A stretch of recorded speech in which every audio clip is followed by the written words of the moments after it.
아가서 동화. 부모가 자녀에게 들려주는 최고의 사랑 이야기. 36화. 언약이 있는 지점, 그 처음 자리.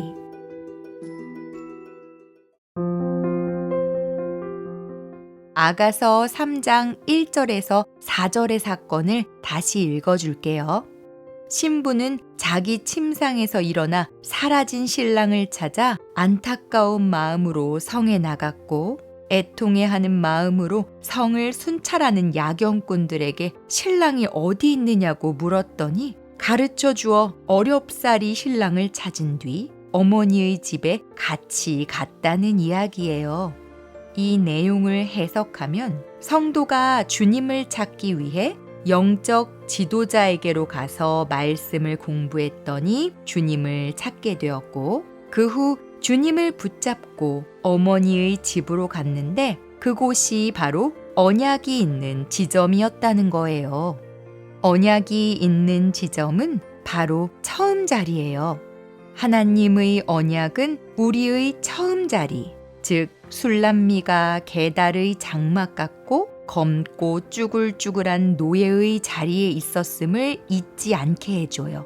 우리는 사랑받을 만한 가치가 전혀 없는 사람들이었는데 신랑이신 주님이 신부로 선택해 품어주셨기 때문에 고귀한 자가 된 거예요. 그렇게 그리스도인이 된 것을 확인할 때마다 구원의 감격이 파도처럼 일어나요. 그러면서 아무렇게나 살 수 없는 존재라는 것을 다시 확인하게 되죠. 언약의 자리, 처음 자리를 기억하는 사람만이 포도원을 허물라고 속삭이는 여우의 소리에 속아 넘어가지 않게 되고, 밑이 터진 웅덩이나 파라는 자충성과 항상성의 목소리에도 속아 넘어가지 않게 되는 거예요. 우리의 처음 자리를 잘 설명해주는 말씀 중 하나가 다윗이 쓴 시편 51편의 내용이에요. 다윗은 자기가 굉장히 훌륭한 사람인 줄 알았어요. 벌써 얼굴빛이 불그스레한 소년이었을 때 사무엘 선지자가 와서 기름을 부어주었기 때문이에요. 그 후에는 골리앗하고 싸워 이기기까지 했어요. 놀라운 것은 다윗은 이 싸움이 하나님의 전쟁인 줄 알았다는 거예요. 그러니까 담대하게 나간 거죠. 그건 아브라함도 마찬가지고 기드온도 마찬가지예요. 하나님의 전쟁이라는 걸 아니까 아브라함은 318명을 데리고 조카 롯을 구하려고 그 엄청난 추격전을 벌인 것이고, 기드온은 하나님이 줄이고 줄여 300명까지 줄여놓고 미디안 군대와 싸우라고 했을 때 18만 5천하고 맞붙은 거예요. 다윗이 골리앗에게로 나가면서 소리친 내용은 놀랍기까지 해요. 너는 칼과 단창으로 내게 오거니와 나는 내가 지금 조롱하는 내 만군의 여호와 하나님의 이름으로 너에게 간다. 그러고는 겨우 돌멩이 5개를 가지고 키가 3미터쯤 되는 골리앗을 이겼어요. 그러니 어떻게 다윗이 교만해지지 않을 수 있겠어요? 다윗은 얼마나 율법을 잘 지켰는지, 심지어 밧세바와 불륜을 저지를 때도 그녀가 율법에 적힌 대로 부정한 상태인지 아닌지 검사를 시킬 정도였다니까요. 다윗은 자신이 왕이니까 그렇게 해도 괜찮은 줄 알았어요. 세상에, 다윗을 보면 우리 사람들의 수준이 얼마나 낮은지를 알 수 있어요. 다윗은 밧세바와 동침하고 나서 아이가 생기니까 그녀의 남편을 죽여야겠다는 생각을 한 사람이에요. 충신인 우리아가 살아있으면 자기에게 해가 될 것이라 여기고 죽게 만든 부부는 다윗이 얼마나 뻔뻔한 사람인지 보여주는 대목이에요. 문제는 성경이 이 파렴치한 사람이 바로 우리라고 알려준다는 거예요.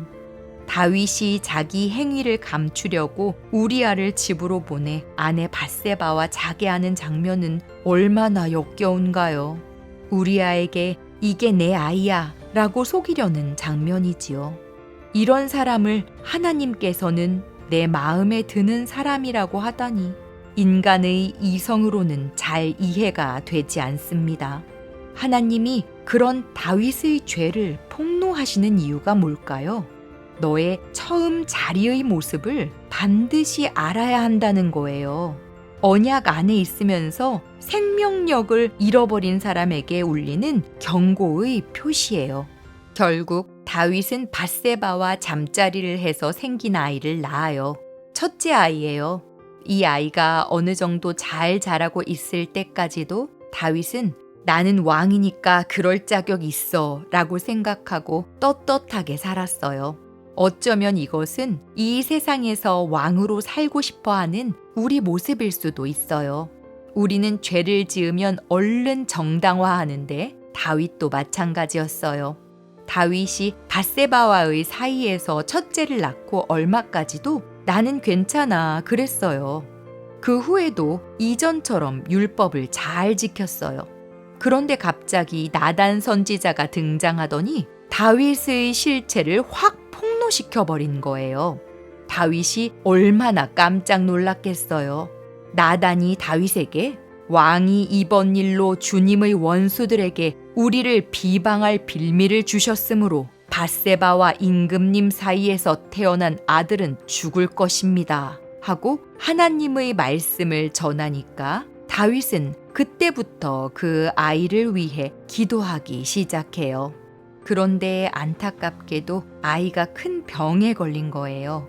그 아이는 죄의 열매이기 때문에 공의 아래서 죽게 된다는 거예요. 다윗은 금식하며 살려달라 기도했지만 결국 아이가 죽었어요. 그러자 다윗의 태도가 달라졌어요. 그렇게 슬퍼하며 살려달라 기도하던 아이가 죽었는데 일어나 몸을 씻고 몸에 기름을 바르고 옷을 바꾸어 입고 음식을 가져오라 그러고는 식사를 했어요. 성경은 우리가 보기에 이상하게 행동한 다윗이 훌륭하다고 말해요. 참 이상하죠? 다윗이 사람들 보기에 도덕적이어서 훌륭하다는 게 아니에요. 하나님이 사람의 삶에 어떻게 관여하는지를 조금씩 알아가기 시작했다는 점에서 너 참 훌륭하다라고 말씀하신다는 거예요. 하나님의 절대 주권과 구속사의 관점으로 보지 않으면 도저히 이해되지 않는 이야기예요. 밧세바의 입장에서 보면 갑자기 신랑을 잃고 아기를 잃고 부정한 여인이 된 거예요. 원래 다윗의 아내는 사울의 딸 미갈이었어요. 미갈은 법궤가 들어올 때 다윗이 춤추는 모습을 보며 비웃다가 임신하지 못하는 여인이 되었지만 누가 봐도 다윗의 아내였어요. 그런데 성경이 다윗의 정실 부인으로 누구를 인정해 주느냐 하면 이 부정한 여인 밧세바를 인정해 주는 거예요. 사람의 도덕과 윤리로 보면 밧세바가 정실 부인이 되면 안 되지요. 그런데 하나님의 생각은 우리의 생각과는 달라요. 이게 하나님의 선이에요. 하나님의 선은 내가 창조주가 아니고 피조물이라는 인식, 우리를 구원하시는 구속사의 주체가 내가 아니라 하나님이라는 인식을 벗어나면 도저히 이해할 수 없는 선이에요.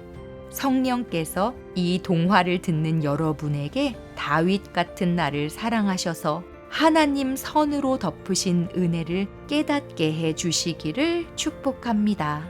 샬롬.